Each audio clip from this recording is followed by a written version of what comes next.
Hey guys, Alan with Highlands Auto Detailing, and today I'm detailing my van. And while I was doing my wheels and tires, I really wanted to show you guys if you can actually use just a simple cleaner, a wheel cleaner, and a cheap pressure washer from Home Depot to clean your wheels and tires, mainly your wheels. I want to show you when you have really nasty wheels. I actually haven't cleaned my van, but believe it or not, yes, I'm a detailer and I haven't cleaned my van in a few months.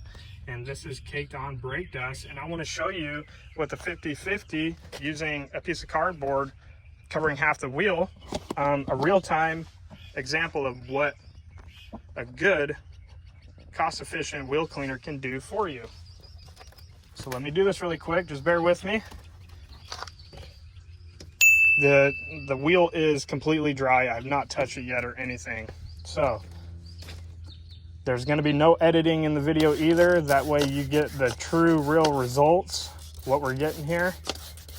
I'm just going to be liberal with it. No, I didn't touch it or try to show you beforehand, because that way you can really see the difference here.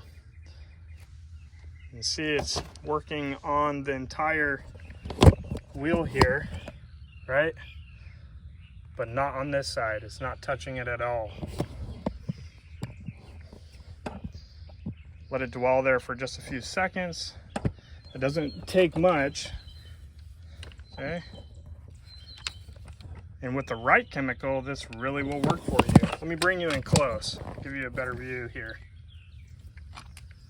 Okay, here we go. I'm gonna start on the left side.